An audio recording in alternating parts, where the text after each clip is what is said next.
Okay, so last time we learned about how to factorise into two brackets a quadratic expression that had an x squared in it, a number in front of an x, and a number by itself. Now today we're going to look at the situation when the number in front of the x squared is bigger than 1. Okay, those previous examples were 1. And basically there are two methods. The method 1 only works for some instances, but because it's so much simpler, you should try and do it if you can. And basically it only works if your number in front of the x squared, the number in front of the x, and the number by itself are all divisible by the same thing. That's called a common factor. And in this case, the 2, the 18 and the 16 are all divisible by 2. So what we do is we take that common factor outside of a set of brackets. So the common factor of 2 goes outside a set of brackets. Inside the brackets goes what is left over. So like we did when we did linear factorising. So 2 times what is 2x squared? Well, 2 times x squared. 2 times what is 18x or positive 18x? Well, 2 times positive 9x makes 18x. 2 times what is positive 16? 2 times positive 8 is 16.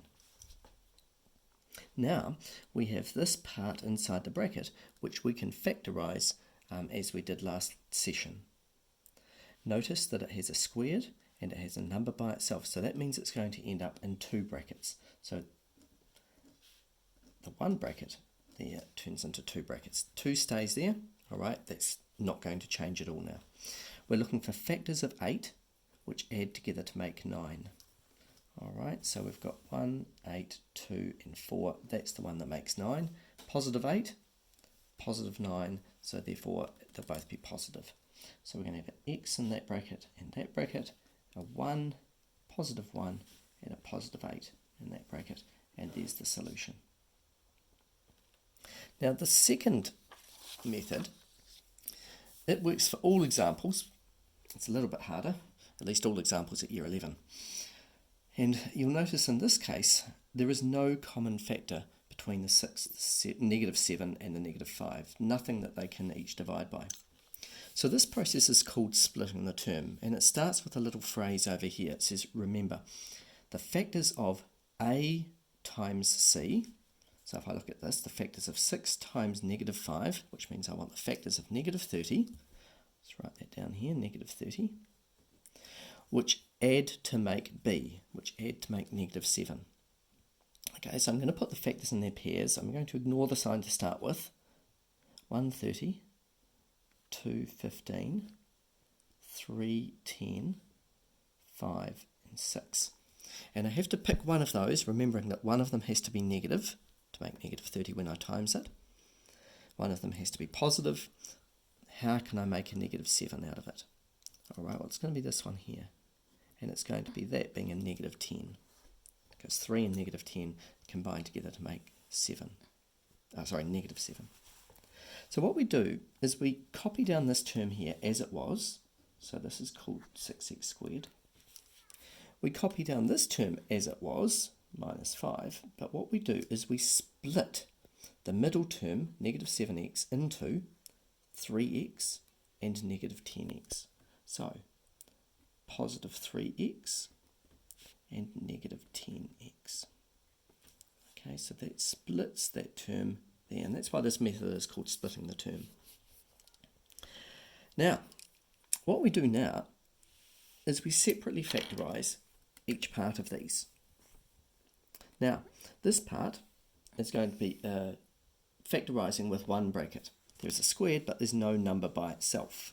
So just one bracket here, which means we take the common things out. What's common between 6 and 3? Well, they're both divisible by 3.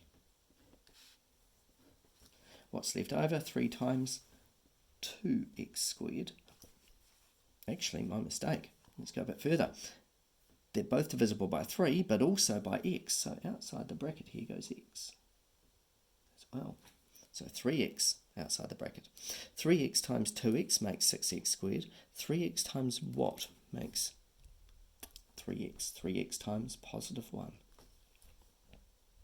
Okay, now we look at the second one. What's common here? Well, the negative sign is common, so we'll put that outside the bracket.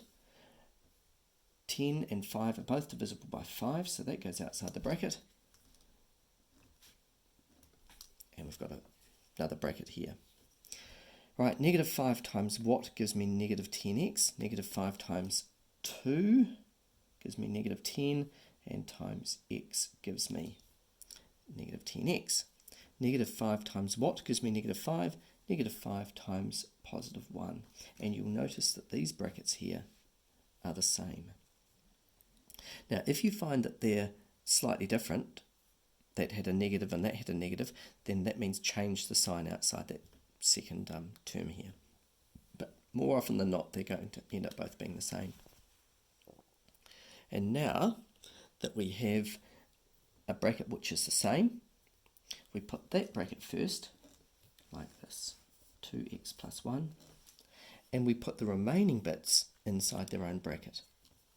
All right, so basically, if I look at this, we've got two terms now, two terms. What's common between that term and that term is this. What's left over is 3x, because 2x plus 1 times 3x gives me that, and 2x plus 1 times negative 5 gives me that, and that is the finished solution, fully factorised.